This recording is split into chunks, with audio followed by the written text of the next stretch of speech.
or ingane zami sanibonani, that's Mr. Buthelezi lo from KWV. So cela sibheka kancane finance laphane. Into esihlezi sinenkinga nayo lapha kwa-financial maths ukubheka ukuthi imali ethile siyifaka kuphi. So ake siyibhekeni-ke laphana. La uma ubheka la escreenini uthola unumber 1 wethu u-A is equal to P into 1 plus IN. Leya formula ibizwa nge-simple interest njengoba ngibhalile. Then le yesibili ithi A is equal to P into 1 plus I ovale bracket exponent u-N. Leyo ibizwa nge-compound interest. Then asibhekeni-ke ukuthi simbona ngani A simbona ngani P. U-A yokuqala uyi-future value uphinde ibizwe nge-final value. Okokuqala-ke sikubonayo laphana sithola ukuthi u-A uyasitshena ngayo noma besibuze ngayo besebenzisa igama u-investment, kanti bephinde besebenzise igama u-will, u-after noma u-over. Mabethi calculate i-amount that she or he will earn over, ngoba sekuno-over nje shoot loyo u-A, after still nayo sewu-A. Then asimuveni-ke selapha ku-P. U-P simbona ngani? U-P umuntu obaluleke kakhulu ku-P ngoba uyena ositshena ukuthi kumele sisebenzise yiphi ifomula. Uma uzokhumbula kahle amafomula la engiwabhale lapha phezulu awaphelele ngoba kushashoda lana no minus, but uma besebenzise lo P ombona la kwi-screen kusho ukuthi uzosebenzisa la mafomula engiwabhale ngenhla, elingakushiyi kakhulu leyo. Uma besebenzisela bo P engizobasho laba ababhalwe la phansi kusho ukuthi uzosebenzisa la ngenhla. Okokuqala mabethe uSipho noma uDen ngiyaxolisa ukusebenzisa igama lababo wakho, invest, shuthi u-P wakho ilo abasuke bemusho bethu invest emalini noma wa-investa malini, noma udeposit emalini noma wadeposita malini, usavile noma wasave. Wonke lawo magama asho u-P. So once basebenzise elilodwa la magama ifomula yakhe izoba no plus kulaya angenhla. Then cela simuveni futhi kancane-ke siye lapha ku-I. U-I ngaso sonke isikhathi uyohlezi u-R over 100. U-R njalo mkhumbulo usihlezi eyinombolo eyiphesenti. Mabethe 20% kushuthi u-R u-20, akusiyo u-20% ngoba kuba nenkinga wena unakho ukubhala u-20% over 100 kanti u-20% ungu-20 over 100. U-I nominal into esazokhuluma ngayo but nayo iyafana no-R over 100, no-I effective into efanayo no-R over 100. Shuthi layana ama-interest rate onke la engikhuluma ngawo. Then uma sibhekisisa u-N ka-grade 11 ka-grade 10 u-N i-number of years, uzombona makuhamba isikhathi ka-grade 12 u-N uba i-number of payments. So ngicela ungimuva futhi-ke lapho kwi-number of years, number of payment, ngiye lapha. Okokuqala before ngimove ngiyaxolisa kakhulu, u-N wakho kuzokwenzeka bekunike ekumamanzi, mhlawumbe bathi u-18 months 32, inamba bayithanda kakhulu lezo. So wena ukwazi ukudila nento ekumamanzi, so kumele uyi-convert kuqala kuma-years. So ngiyakucela ngaso sonke isikhathi uma bekunike ikumamanzi boyi-divide ngo-12, uma uyi-divide ngo-12 izoshintsha ekuthenini ibe ama-months, ihambe ibuyele ibe ngama-years khona uzokwazi ukudila nayo.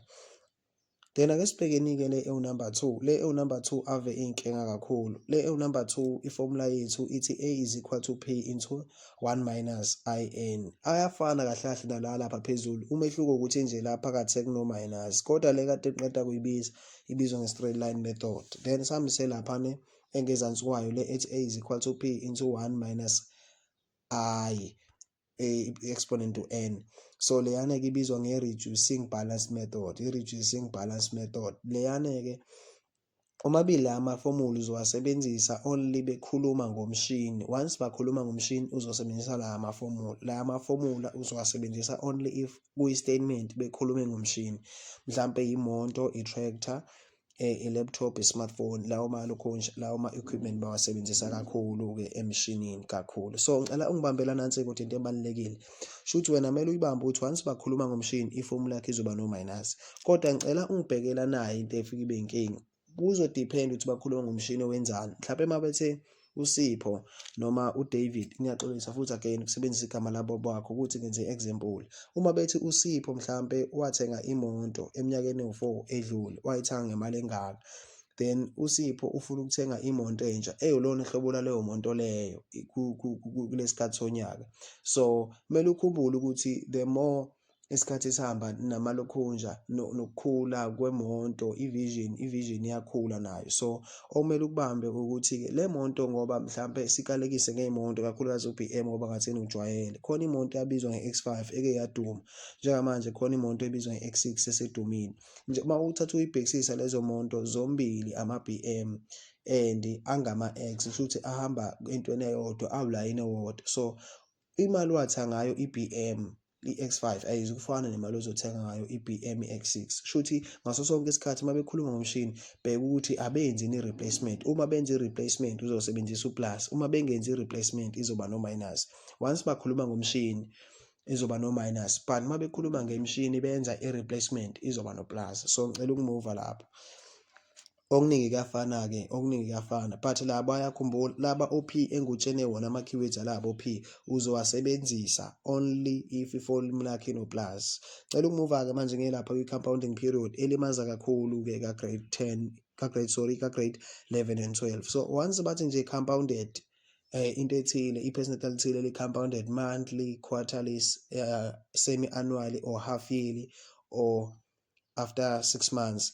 So ngicela ungibambela nansi into ezo-affecteka lapho. Into ezo-affecteka lapho u-N okuyi-number of years no-I okuyi-interest rate. So ngicela ungibhekela-ke uma bethe compounded monthly laba bazophazamiseka u-N no-I bazophazamiseka kanjani? Uma bethe compounded monthly u-N uzomthayimza ngo-12 ukuthi inyanga zingakho onyakeni, then u-I umdivide ngo-12 okuziyinamba zonyaka zeyinyanga onyakeni. Uma bethe quarterly uzothayimza ngo-4 u-N udivide ngo-4 u-I. Uma bethe half yearly uzothayimza ngo-2 u-N udivide ngo-2 u-I. Khumbula-ke lapha kunamba C wethu lo half yearly basebenzisa amagama amaningi asho nje iphakani nendawo lonyaka. So ngicela uwabambe-ke lawo magama, kakhulukazi every 6 months, u-half yearly, u-semi-annually, semi means half. Then lapha ekugcineni kunamba 4 sithola nangiyani ulokhunje ifomula. Leya formula ibaluleke kakhulu, into eshaya kakhulu kuleya formula bake bethi asicalculate i-effective interest rate. Into esishaya kakhulu ukubona ukuthi ubani u-I nominal noma ubani u-I effective. So okubaluleke kakhulu ukuthi babuze ini. Uma bebuze u-I nominal kusho ukuthi iphesenti abakunike lona u-I effective. Uma bebuze u-I effective kusho ukuthi iphesenti abakunike lona u-I nominal. Khumbula ukuthi iphesenti awukwazi ulifaka njengoba linjalo lapha, kumele uku-convert ukulidivide ngo-100. Then into ehlezi-ke inkinga u-M.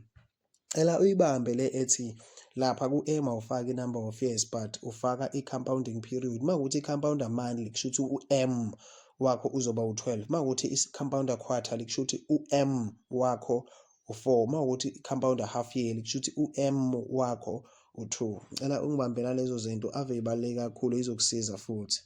Ngiyabonga.